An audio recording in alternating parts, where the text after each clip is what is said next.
Episode की starting में हमें दो डेड बॉडीज का सीन दिखाया जाता है। मूरोंग डाओसी से पूछता है कि इन्हें किसने मार दिया। डाओसी मूरोंग को बताता है कि इन्हें किसी एक ही इंसान ने मारा है। जो सुन के मूरोंग पूछता है क्या तुम पक्का कह सकते हो। डाओसी बताता है उसे पूरा भरोसा है इन्हें किसी एक ही पर्सन ने मारा है, क्योंकि इनकी बॉडी पे डैगर के निशान हैं और सारे के सारे निशान एक जैसे हैं। मूरोंग को याद आता है कि उसका एक बॉडी बिल्डर बंदा पिटा हुआ था और उसकी बॉडी पे भी डैगर के निशान थे। इसीलिए मूरोंग बाइस लीडर से कहता है कि जाओ उसे लेके आओ। जब वो लोग बॉडी बिल्डर की बॉडी पे पड़े निशानों को देखते हैं तो वो ये बात समझ जाते हैं कि जो निशान डेड बॉडी पे हैं वही निशान इसके ऊपर भी हैं। अब उन्हें ये बात पता चल जाती है कि ये काम प्योवोल का है। मूरोंग अपने साथियों को ऑर्डर देता है कि जल्दी से अपनी सारी फोर्सेस को गैदर करो और उस प्योवोल को पकड़ के मेरे पास लेके आओ। उससे आगे की पूछताछ मैं खुद ही करूंगा। यहाँ से सीन शिफ्ट हो जाता है और हमें व्हाइट रूम का सीन दिखाया जाता है। दो लड़कियां आपस में बात कर रही थी कि जियोंग हावा घायल हो चुकी है। जियोंग हावा के घायल होने के बाद अब हम क्या करेंगे। तभी उन्हें किसी की आवाज आती है कि अपने आप को संभाल के रखो। हमें दिखाया जाता है कि ये सियोल रेन है। सियोल रेन उन दोनों से कहती है जाके यहाँ के डिफेंस चेक करो। किंग चेंग सेक्ट के डिसाइपल कभी भी अटैक कर सकते हैं और हाँ, एक मैसेज मेन सेक्ट में भी भेज देना। मैसेज में लिखना कि हमें और भी लोगों की जरूरत है। उन दोनों को काम बताने के बाद सियोल रेन मन ही मन कहती है जो भी कुछ यहाँ पे हुआ है सब कुछ जानबूझ के किया गया है। ऐसा लग रहा है कोई हमारे सेक्ट के बीच में फाइट करवाना चाहता है। हमें दिखाया जाता है कि जियोंग हावा बेड पे पड़ी हुई है, लेकिन वो इतनी ज्यादा घायल होने के बाद भी किंग चेंग सेक्ट के डिसाइपल्स को गाली दिए जा रही है। डॉक्टर उसे बताता है कि तुम्हें शांत होना होगा। अगर तुम ऐसे ही गुस्सा करती रहोगी तो तुम्हारी बॉडी फिर से डैमेज हो जाएगी और अगर एक बार तुम्हारे मेरिडियन डैमेज हो गए तो तुम्हारी मौत भी हो सकती है। लेकिन जियोंग हावा एनर्जी रिलीज करती है और डॉक्टर को डराते हुए कहती है यहाँ से दफा हो जाओ वरना मैं तुम्हारा गला काट दूंगी। डॉक्टर बेचारा वहाँ से डर के भाग जाता है। डॉक्टर के जाने के बाद कमरे के अंदर एक और शख्स एंट्री करता है। जियोंग हावा उससे कहती है मैंने तुमसे कहा था ना यहाँ से भाग जाओ। लेकिन जब वो अपने सामने देखती है तो उसके सामने डॉक्टर नहीं था बल्कि एक आदमी ने काले कलर का जोगा पहन के रखा था। प्योबोल जियोंग हावा से कहता है क्या तुम मुझे भूल गई। जियोंग हावा उससे पूछती है क्या तुम मुझे जानते हो। प्योबोल जियोंग हावा को बताता है कि वो तुम्हें अच्छे से जानता है और मैं तुम्हें पिछले 7 साल से भूल नहीं पाया। अगर मैं तुम्हारी दूसरी आंख फोड़ दूंगा तो शायद तुम्हें मैं याद आ जाऊं। जैसे ही जियोंग हावा ये बात सुनती है उसे याद आ जाता है ये तो वही किलर है जिसे 7 साल पहले मार दिया गया था। प्योबोल अपना चेहरा दिखाता है और कहता है बहुत टाइम हो गया, हम लोग नहीं मिले। जियोंग हावा कहती है कि तुम अभी तक जिंदा कैसे हो, सेंट ऑफ मार्शल जस्टिस ने तो तुम्हें मार दिया था। प्योबोल जियोंग हावा को बताता है हाँ, उसने मुझे सांपों की गुफा में तो फेंक दिया था लेकिन मैं मरा नहीं।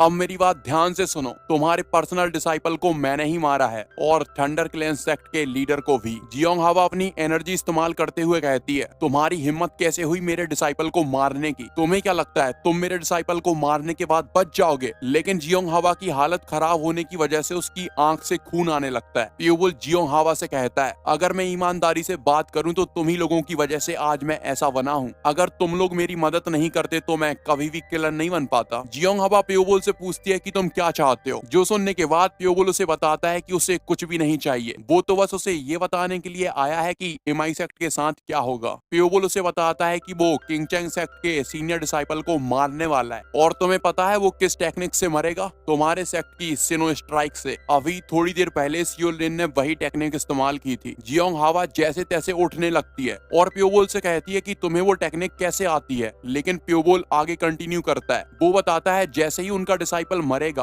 वो सभी के सभी तुम्हारे ऊपर अटैक कर देंगे और दोनों सेक्ट आपस में लड़के मर जाएंगे। तुम्हारे सेक्ट के डिसाइपल के अलावा तुम्हारी लीडर और सेंट ऑफ जस्टिस के बीच में भी फाइट होगी। जो सुनने के बाद जियोंग हावा मन ही मन सोचती है इसका प्लान तो बहुत ज्यादा खतरनाक है, मुझे इसे आज और अभी जान से मारना होगा। प्योबोल बताता है कि तुम्हारी लीडर और सेंट ऑफ जस्टिस कहीं भी छुपे हों, मैं उन्हें बाहर निकालूंगा और खा जाऊंगा। जो सुन के जियोंग हावा को बहुत ज्यादा गुस्सा आ जाता है और वो अपनी हद से ज्यादा एनर्जी रिलीज करती है, जिसके बाद हमें दिखाया जाता है कि एक गुलाब नीचे गिर चुका है। इसका सिंपल सा मतलब है कि जियोंग हावा मारी जा चुकी है। प्योबोल जियोंग हावा की डेड बॉडी से कहता है कि तुम्हें मेरे जैसे मॉन्स्टर को नहीं बनाना चाहिए था। यहाँ से सीन शिफ्ट हो जाता है। ये तीनों अजूबे प्योबोल के रूम के अंदर जबरदस्ती घुस जाते हैं लेकिन ये देखते हैं कि प्योबोल तो रूम के अंदर है ही नहीं। यहाँ से सीन शिफ्ट हो जाता है और हमें गोल्डन पैलेस का सीन दिखाया जाता है। गोल्डन पैलेस के बाहर किंग चेंग सेक्ट के डिसाइपल खड़े हुए थे। उन दोनों के बीच में नॉर्मल सी बातें चल रही थी। तभी अचानक उनके पीछे वाले घर में ब्लास्ट हो जाता है। घर के अंदर से काफी पावरफुल गोल्डन लाइट रिलीज हो रही थी। जैसे ही वो लोग उस लाइट को देखते हैं समझ जाते हैं ये तो सिनो स्ट्राइक है। उन्हें लगता है कि एमआई सेक्टर से कोई ना कोई अंदर घुस आया है। हमें एक फ्लैशबैक दिखाया जाता है। सीनियर डिसाइपल बैठ के अपने आप को रिकवर कर रहा था। रिकवर करने के बाद वो किसी से कहता है कि तुम कौन हो। प्योबोल उसे अपना नाम बताता है। प्योबोल का नाम सुन के सीनियर डिसाइपल कहता है कि मैंने तुम्हारा नाम पहले कभी नहीं सुना, लेकिन तुम आधी रात को यहाँ पे कर क्या रहे हो। प्योबोल सीनियर डिसाइपल को बताता है कि जब भी आधी रात को कोई छुप के तुम्हारे कमरे के अंदर आ जाए तो समझ लेना कि उसके कोई बुरे इरादे हैं। जो सुन के सीनियर डिसाइपल कहता है लगता है मैंने कुछ गलत पूछ लिया। फिर सीनियर डिसाइपल पूछता है क्या थंडर क्लैन के लीडर को तुमने मारा था। प्योबोल उसे बता देता है कि हाँ, उसी ने उसे मारा था। जिसके बाद इन दोनों के बीच में काफी सारी बातें होती हैं। कुछ देर बाद सीनियर डिसाइपल समझ जाता है ये वही किलर है जिसने गनसेंग को मार दिया था। प्योबोल की रियल आइडेंटिटी जानने के बाद वो अपनी एनर्जी रिलीज करता है और प्योबोल से कहता है आज तुमने बहुत बड़ी गलती कर दी। अगर तुम जिंदा बच गए थे तो तुम्हें छुप के रहना चाहिए था। इतना कहने के बाद वो सीधा प्योबोल पे अटैक करने के लिए आगे बढ़ जाता है। प्योबोल अपने डैगर रिलीज करता है और उस पे काफी बार अटैक करता है, लेकिन सीनियर डिसाइपल सारे के सारे डैगर को डॉच करके प्योबोल की तरफ आगे बढ़े जा रहा था। लेकिन जैसे ही वो प्योबोल के करीब आता है, प्योबोल उसे चारों तरफ से जकड़ लेता है और एमाइसेक्ट की खास टेक्निक को इस्तेमाल करता है और सीनियर डिसाइपल को मार डालता है। इस डिसाइपल का नाम चियोंग जियोब है। चियोंग जियोब की मौत के बाद सारे के सारे डिसाइपल गुस्सा हो जाते हैं। वो सभी चिल्ला के कहते हैं बस बहुत हो गया, अब हम एमाइसेक्ट को छोड़ेंगे नहीं। प्योबोल उन सभी की बातें सुन के स्माइल करता है। जिसके बाद हमें बताया जाता है दोनों सेक्ट आपस में लड़े जा रहे थे। जब भी ये लोग एक दूसरे के सामने आते थे एक दूसरे को मार देते थे। किसी ने इस बारे में नहीं सोचा कि ये तीसरे इंसान का काम है। इसके बाद हमें बहुत सारे डिसाइपल्स की डेड बॉडी दिखाई जाती है। सियोलरेन अकेली ही इस फाइट में जिंदा बची थी। तभी वहां पे मूरोंग आ जाता है। मूरोंग सियोलरेन को बताता है कि जितनी भी मौतें अभी हुई हैं ये सारी मौतें एक ही इंसान की वजह से हुई हैं और उसका नाम है प्योबोल। जैसे ही सियोलरेन प्योबोल का नाम सुनती है शॉक हो जाती है, क्योंकि वो जानती है ये वही असासियन है जो 7 साल पहले मारा जा चुका था। एमआई सेक्ट की लीडर को ये खबर मिलती है कि जियोंग हवा मारी जा चुकी है, जिसकी वजह से उसे बहुत ज्यादा गुस्सा आ जाता है। एक डिसाइपल बताती है किलर का नाम है प्योबोल। ये वही किलर है जिसने 7 साल पहले गनसेंग को मार दिया था। जो सुन के एमआई सेक्ट की लीडर पूछती है कि उसे हमारी टेक्निक मिली कैसे। डिसाइपल बताती है कि 7 साल पहले उस केव के अंदर हमारी एक डिसाइपल मारी गई थी। मुझे लगता है उसके पास हमारी टेक्निक की कॉपी थी। जो सुन के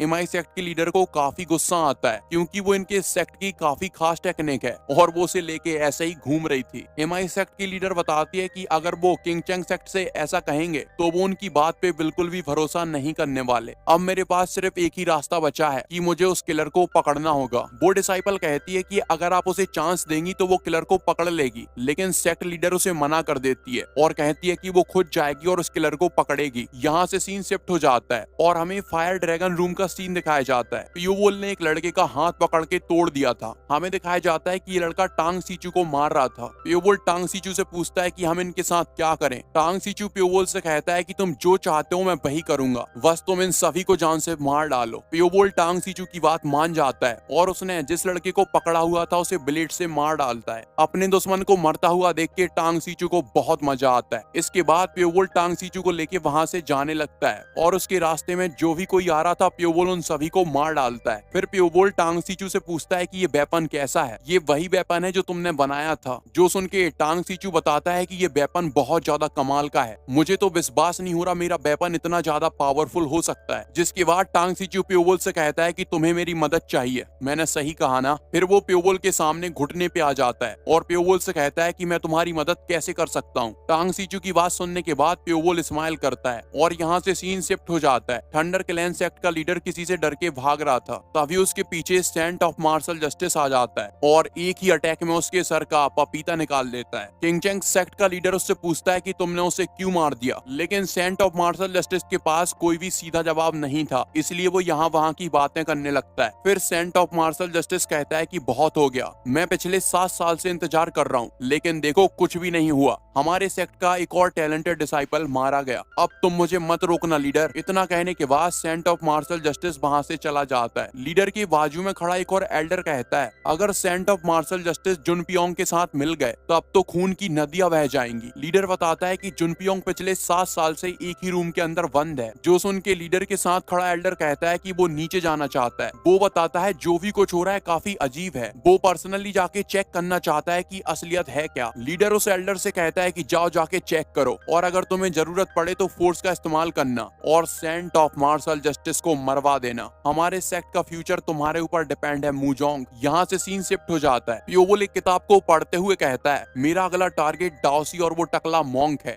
लेकिन मुझे इग्नोबल क्लैन की तारीफ करनी चाहिए। इनके पास काफी ज्यादा इन्फॉर्मेशन है, ये इन्फॉर्मेशन मेरे लिए फ्यूचर में काम आएगी। पियोबोल सिटी की तरफ देखते हुए कहता है कि मुझे किसी बात का पछतावा नहीं है। ये सब इसीलिए हुआ क्योंकि मुझे उस केव के अंदर बंद कर दिया गया था। उस केव के अंदर जाने के बाद मेरा सिर्फ एक ही प्लान था कि चाहे कुछ भी हो जाए मुझे जिंदा बचना है। अगर अब मैं वापस जाना भी चाहूँ तब भी बहुत लेट हो चुका है। मेरे पास बस यही एक लाइफ है। अगर मैं मर गया तो मुझे दोबारा नई लाइफ नहीं मिलेगी। अगर मैं अपने सारे दुश्मनों को खत्म भी कर दूंगा तब भी मुझे नहीं लगता कि मैं वापस जा सकता हूँ। मुझे ऐसा लगता है कि मेरी मौत भी उस फायर के बीच में कहीं हो जाएगी। यहाँ से सीन शिफ्ट हो जाता है। एमआई सेक्ट के काफी सारे डिसाइपल घायल हो चुके थे। सियोल्डेन बताती है कि तुम लोग चिंता मत करो, मैंने ऑलरेडी बैकअप मंगा लिया है और जल्दी ही मेडिसिन यहाँ पे आ जाएंगी। डाओसी मुरोंग को बताता है कि सियोल्डेन बहुत ज्यादा कमाल की है। पिछले 100 साल में इसके जैसी मार्शल आर्टिस्ट अभी तक पैदा नहीं हुई। तभी डाओसी और मुरोंग को किसी का ऑरा महसूस होता है। मुरोंग बताता है कि उसे किसी मास्टर का ऑरा महसूस हो रहा है। असल में यहाँ पे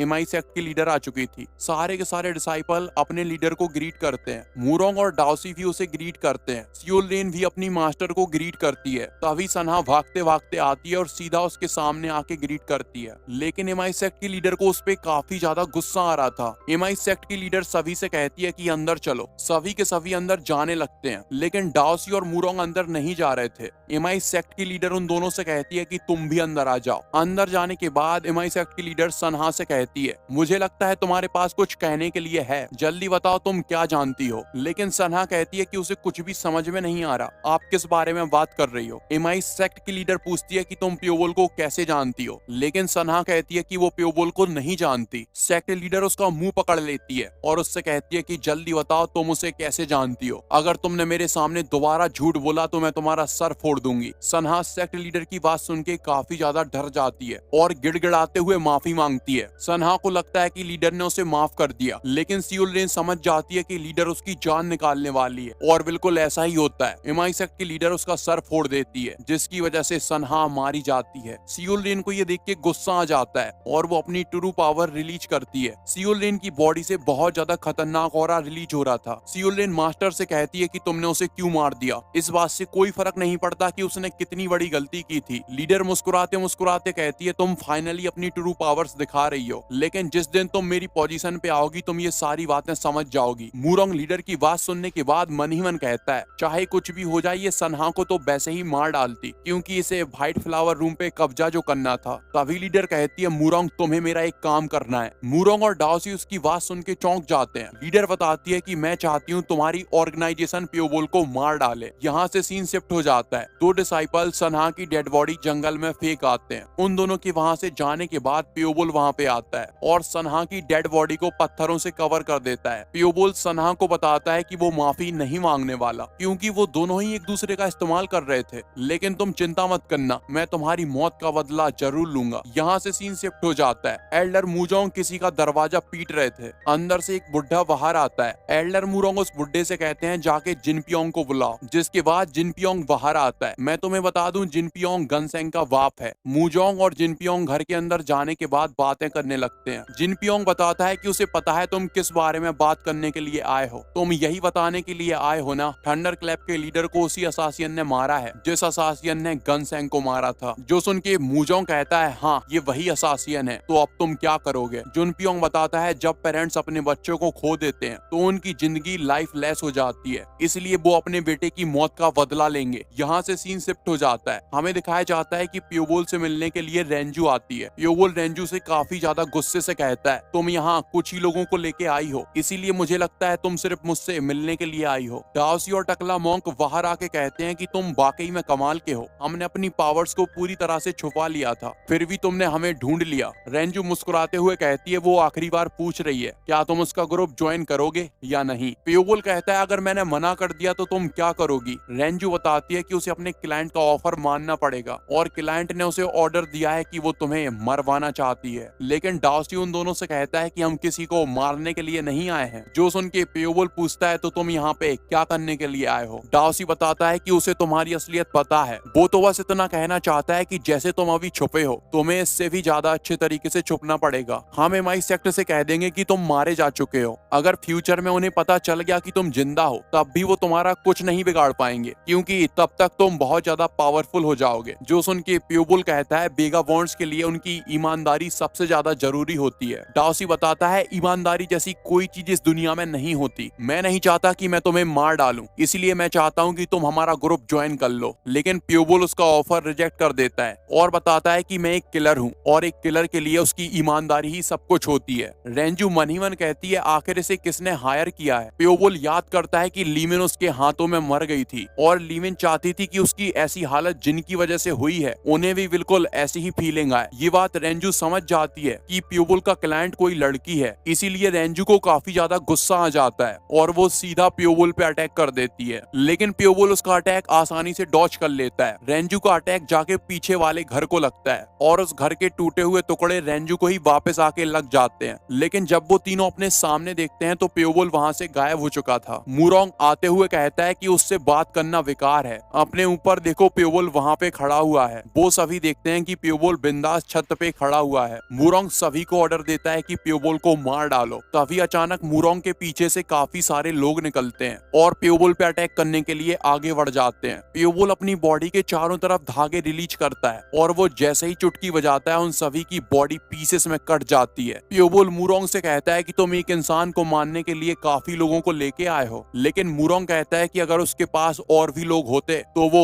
और भी लोगों को लेके यहाँ पे आ जाता। फिर हमें दिखाया जाता है मूरोंग के पीछे बहुत सारे सोल्जर्स थे। प्योबोल मूरोंग को बताता है कि तुम्हें इस बात का पछतावा होगा, तुम्हें कभी भी मेरे युद्ध के बीच में नहीं पड़ना चाहिए था। इसके बाद सीन शिफ्ट हो जाता है। प्योबोल वहां से भागने लगता है और प्योबोल के पीछे सारे के सारे लोग भाग रहे थे। प्योबोल को देखने वाले लोग कहते हैं कि ये कौन है और इसके साथ इतने सारे फॉलोवर क्या कर रहे हैं। तभी प्योबोल उन दोनों में से किसी एक को मार देता है। उसके साथ खड़ा हुआ दूसरा इंसान कहता है कि तुमने उसे क्यों मार दिया, लेकिन प्योबोल उसे भी जान से मार डालता है। सारी की सारी पब्लिक जमा हो जाती है और वो सभी प्योबोल पे चिल्लाने लगते हैं और उससे कहते हैं कि तुम लोगों को मारने के लिए क्यों घूम रहे हो। डार्सी ये बात समझ जाता है प्योबोल यहाँ पे जानबूझ के आया था ताकि वो सारी की सारी पब्लिक को हमारे खिलाफ कर दे। अभी इन सभी को ऐसा लग रहा है कि हम प्योबोल के साथ ही हैं, जिसके बाद प्योबोल वहां से गायब हो जाता है। प्योबोल के गायब होने के बाद सारी की सारी पब्लिक कहती है भले ही इनका लीडर यहाँ से जा चुका है, लेकिन हम इन सभी को मार के पकड़ लेंगे और इनसे पूछेंगे कि इनका लीडर कहाँ गया। तभी टकला मॉन्क आगे आ जाता है और रेंजू और डार्सी से कहता है कि तुम प्योबोल के पीछे जाओ, रही बात इन सबकी तो इन्हें मैं अकेला देख लूंगा। टकले की बात सुनने के बाद वो दोनों वहां से चले जाते हैं और टकला सारी की सारी पब्लिक से अकेले फाइट करने लगता है। प्योबोल एक जगह आके रुक जाता है और उन सभी से कहता है जैसा उसने सोचा था वैसा नहीं हुआ, लेकिन तुम लोगों की वजह से अब तो ये और भी ज्यादा कमाल का हो चुका है। असल में प्योबोल सेक्ट के बीच में फाइट की बात कर रहा था। रेंजू प्योबोल पे अटैक करती है, लेकिन प्योबोल जंप करके उसके अटैक से बच जाता है। तभी डार्सी अपनी तलवार निकालता है और प्योबोल पे अटैक कर देता है, लेकिन प्योबोल अपने धागे का इस्तेमाल करके जंप करता है और डार्सी के अटैक से आसानी से बच जाता है। डार्सी के अटैक से बचने के बाद प्योबोल अपने डैगर्स फेंकता है। डार्सी सारे के सारे डैगर्स को आसानी से ब्लॉक कर लेता है, लेकिन उसकी समझ में नहीं आ रहा था कि ये डैगर अपने आप हवा में उड़ कैसे रहे हैं। तभी अचानक एक डैगर डार्सी के पीछे से आ रहा था। डार्सी उस डैगर को देख लेता है और उसे ब्लॉक करने की कोशिश करता है, लेकिन इससे पहले कि वो उसे ब्लॉक करता उसका एक हाथ कट जाता है। हाथ कटने की वजह से डार्सी जोर जोर से चिल्लाने लगता है। जैसे ही रेंजू उसकी मदद करने के लिए आगे बढ़ने वाली थी, रेंजू की बॉडी पे जगह जगह कट लग जाते हैं। रेंजू मन ही मन कहती है ये डैगर इतनी ज्यादा फास्ट है कि वो उन्हें अपनी आंखों से देख भी नहीं पा रही। प्योबोल डार्सी के सामने आके खड़ा हो जाता है और अपने सारे डैगर्स को हवा में उड़ाने लगता है। मूरोंग को लगता है प्योबोल डार्सी को मारने वाला है, इसलिए वो अपनी एनर्जी रिलीज करती है और एक डैगर बहुत स्पीड से प्योबोल की तरफ फेंक देती है। वैसे मैं तुम्हें बता दूं, मूरोंग ना तो लड़की है ना ही लड़का। अब तुम खुद ही इतने समझदार हो कि समझ गए होगे। वो भाला सीधा उड़ता हुआ प्योबोल को लगने ही वाला था, लेकिन प्योबोल डार्सी को उठा के भाले के सामने कर देता है। मूरोंग और रेंजू ये देख के डर जाते हैं और वो भाला आके डार्सी को लग जाता है। जैसे ही वो भाला डार्सी को लगता है उसकी बॉडी से बहुत ज्यादा खून आने लगता है। प्योबोल डार्सी को नीचे फेंकने के बाद वहां से गायब हो जाता है। रेंजू डार्सी से कहती है उठ जाओ, मरना मत, लेकिन डार्सी रेंजू से कहता है कि तुम इतनी बेकार बातें क्यों कर रही हो। मूरोंग को डार्सी की ऐसी हालत देख के बहुत ज्यादा गुस्सा आ जाता है और वो प्योबोल का पीछा करने के लिए चली जाती है। दोनों सेक्ट के बीच में फाइट होने की वजह से एमआई सेक्ट हार रहा था। सियोल रेन लीडर को बताती है हमें किंग चैंग सेक्ट के सपोर्टर्स को मानना पड़ेगा, वरना हमारे सारे डिसाइपल मारे जाएंगे। लीडर भी उसकी बात मान जाती है और सीधा फायर ड्रैगन रूम की तरफ चली जाती है। फायर ड्रैगन रूम का एक बंदा अपने लीडर से कहता है एमआई सेक्ट की लीडर हम पे अटैक करने के लिए आने वाली है। अगर वो हमसे लड़ने के लिए आ जाएगी तो हमारी हालत खराब हो जाएगी। तभी एमआई सेक्ट की लीडर आ जाती है। उसे देखते ही फायर ड्रैगन रूम का मालिक गाली दे देता है। एमआई सेक्ट लीडर कहती है कि तुम्हारी हिम्मत कुछ ज्यादा ही बढ़ गई है जो तुम मुझे गाली दे रहे हो। फायर ड्रैगन रूम का मालिक कहता है हमारा तुमसे कोई लेना देना नहीं है, इसीलिए यहाँ से दफा हो जाओ। जो सुन के एमआई सेक्ट की लीडर कहती है तुम मुझे बेवकूफ समझते हो। इतना कहने के बाद वो सीधा अटैक करने के लिए आगे बढ़ जाती है। फायर ड्रैगन रूम का मालिक उसका अटैक जैसे तैसे रोक लेता है, लेकिन कुछ ही अटैक में उसकी बैंड बज जाती है। एमआई सेक्ट की लीडर उसे मारने ही वाली थी कि तभी वहाँ पे सेंट ऑफ जस्टिस आ जाता है और फायर ड्रैगन रूम के मालिक को बचा लेता है। सेंट ऑफ जस्टिस कहता है तुमसे मिलके मुझे बहुत खुशी हुई, लेकिन एमआई लीडर कहती है कि मुझे तुम्हें देख के बिल्कुल भी खुशी नहीं हो रही। सेंट ऑफ जस्टिस उसे बताता है कि उसने पूरे 7 साल इंतजार किया है। अगर उसके लीडर ने उसे रोका नहीं होता तो वो तुमसे 7 साल पहले ही मिलने के लिए आ जाता। सेंट ऑफ जस्टिस की बॉडी से निकलने वाली एनर्जी को देख के लीडर हैरान हो जाती है और उससे कहती है लगता है तुम्हें कुछ ज्ञान मिल गया, इसीलिए तुम्हारी पावर बढ़ चुकी है। लेकिन सेंट ऑफ जस्टिस बताता है कि उसने एक नई टेक्निक सीखी है, उसे किसी तरह का ज्ञान नहीं मिला। एमआई लीडर बताती है कि उसने तुम्हारे सेक्ट की सारी मार्शल आर्ट देखी है, लेकिन तुम्हारी बॉडी से जो एनर्जी रिलीज हो रही है ये तुम्हारी सेक्ट की किसी भी टेक्निक की नहीं है। जो सुन के सेंट ऑफ जस्टिस कहता है हमारा सेक्ट बहुत बड़ा है, तुम्हारी जैसी एक छोटी लीडर ये कैसे समझ सकती है कि हमारे सेक्ट के पास कौन कौन सी टेक्निक है। जो सुन के एमआई लीडर कहती है हाँ हाँ तुम्हारा सेक्ट वाकई में बहुत बड़ा है, इतना बड़ा है कि एक छोटे से असासियन ने तुम्हें बेवकूफ बना दिया। जो सुन के सेंट ऑफ जस्टिस कहता है तुम्हारा क्या मतलब है। एमआई लीडर बताती है कि तुमने 7 साल पहले जिसे मारा था वो असासियन अभी भी जिंदा है। सेंट ऑफ जस्टिस कहता है झूठ बोलना बंद करो, मैंने उस असासियन को मार डाला था। जो सुन के एमआई लीडर कहती है क्या तुमने उसकी लाश देखी थी? मुझे पता है तुमने उसकी लाश नहीं देखी थी, यहाँ पे जो कुछ हो रहा है उसकी वजह से हो रहा है। सेंट ऑफ मार्शल जस्टिस पूछता है क्या वो वाकई में जिंदा है। एमआई लीडर बताती है कि थंडर क्लैप के लीडर को उसी ने मारा था, जियोंग हवा और तुम्हारे डिसाइपल को भी उसी ने मारा है। सेंट ऑफ मार्शल जस्टिस कहता है तो ये सब एक असासियन का किया धरा है। एमआई लीडर बताती है कि सबसे पहले हमें उस असासियन को मारना होगा, हमारे बीच का जो भी मामला है हम उसे बाद में संभाल लेंगे। लेकिन सेंट ऑफ मार्शल जस्टिस साफ साफ मना कर देता है। वो अपनी खतरनाक एनर्जी रिलीज करते हुए कहता है मेरे सामने वो इंसान है जिसने उस असासियन को बनाया है, इसीलिए मैं इस मौके को जाने नहीं दूंगा। फिर वो अपने कुछ बंदों को ऑर्डर देता है कि उन्हें फायर ड्रैगन रूम की मदद करनी है, जिसके बाद इन दोनों के बीच में बहुत खतरनाक फाइट होने लगती है। इन दोनों की फाइट से निकलने वाली रोशनी को प्योबोल भी देख लेता है। प्योबोल के पीछे काफी सारे मार्शल आर्टिस्ट पड़े हुए थे, लेकिन प्योबोल अपने थ्रेड्स का इस्तेमाल करके भागे जा रहा था। मूरोंग मन ही मन कहती है कि वो घोड़े पे बैठी हुई है, फिर भी वो प्योबोल को नहीं पकड़ पा रही। आखिर इसने किस तरह की टेक्निक को मास्टर किया है। हमें एक फ्लैशबैक दिखाया जाता है जब मूरोंग बच्ची थी, तब उसकी मदद डाओसी ने की थी और हमें पता चलता है डाओसी मूरोंग का मास्टर है, इसीलिए मूरोंग काफी ज्यादा गुस्से में है। वो अपने सारे सोल्जर्स को ऑर्डर देती है जल्दी से अटैक करो। वो सभी प्योबोल की तरफ भाले फेंक देते हैं, लेकिन प्योबोल भागने की जगह भालों की तरफ ही आने लगता है। लेकिन जैसे ही भाले उसे लगने वाले थे प्योबोल वहां से गायब हो जाता है। प्योबोल गायब होने के बाद सोल्जर्स के ऊपर आ जाता है। जब उन सोल्जर्स को पता चलता है कि प्योबोल उनके ऊपर है, काफी ज्यादा देर हो जाती है। प्योबोल अपने ब्लेड का इस्तेमाल करके सबकी गर्दन काट देता है। बचे कुचे सारे के सारे सोल्जर्स प्योबोल को घेर लेते हैं। मूरोंग प्योबोल से काफी ज्यादा गुस्से से कहती है चाहे कुछ भी हो जाए आज मैं तुम्हें अपने हाथों से जान से मार डालूंगी। लेकिन प्योबोल उसे बताता है कि सभी ऐसे ही जीते हैं, सभी ने अपने आप को बड़ा बनाने के लिए काफी लोगों को मारा है। तुम्हारे पास अभी जितने लोग हैं मुझे पूरा भरोसा है तुमने इससे 10 गुना ज्यादा लोगों को मारा होगा। तुम में और मुझ में ज्यादा कोई फर्क नहीं है। इतना कहने के बाद प्योबोल अपनी एनर्जी रिलीज करता है। मूरोंग को ये बात समझ में नहीं आती प्योबोल अपनी एनर्जी रिलीज क्यों कर रहा है। तभी उसे 2 पावरफुल मास्टर का ऑरा महसूस होता है। हमें दिखाया जाता है saint of justice MI sect की लीडर के पीछे पड़ा हुआ था।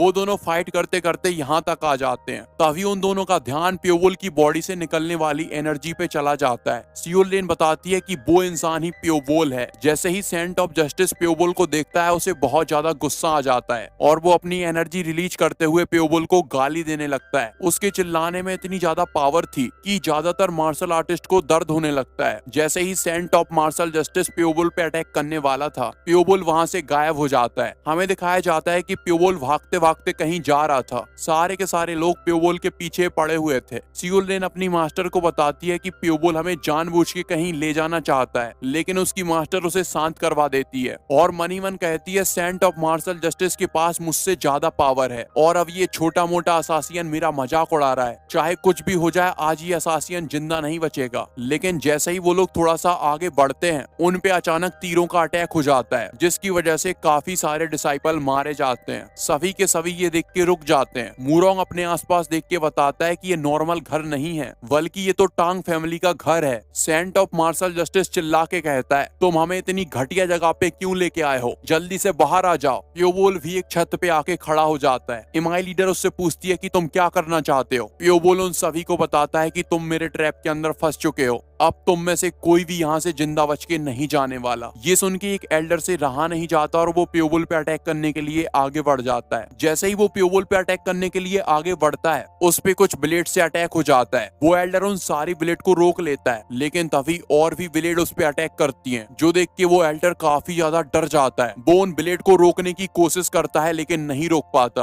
और वो सारी ब्लेड उसकी बॉडी के अंदर घुस जाती हैं, जिसकी वजह से उस एल्डर की मौत हो जाती है। एक डिसाइपल ये देख के डर जाती है कि यहाँ पे चारों तरफ ट्रैप लगे हुए हैं। वो यहाँ से भागने की कोशिश करती है, लेकिन जैसे ही वो जरा सी हिलती है, उस पे तीरों की बौछार हो जाती है और उसकी वहीं पे मौत हो जाती है। एक और डिसाइपल डर के मारे वहां से भागने लगता है, लेकिन भागते भागते उसका पैर एक ट्रैप पे पड़ जाता है, जिसकी वजह से फर्श के नीचे से पॉइजन रिलीज होने लगता है। पॉइजन के साथ साथ वहां पे ढेरों सांप आ जाते हैं। इमाई लीडर काफी ज्यादा गुस्से से कहती है, चुपचाप नीचे आ जाओ और मुझसे फाइट करो। लेकिन प्योबोल उससे कहता है, इंतजार करो, तुम्हें किस बात की इतनी जल्दी है? तुम्हारे जैसे ताकतवर बंदे मैं लास्ट के लिए बचा के रखूंगा। और यहाँ पे वीडियो एंड हो जाती है। मिलेंगे किसी और वीडियो में, तब तक के लिए बाय बाय। और हाँ, जाने से पहले लाइक कर देना।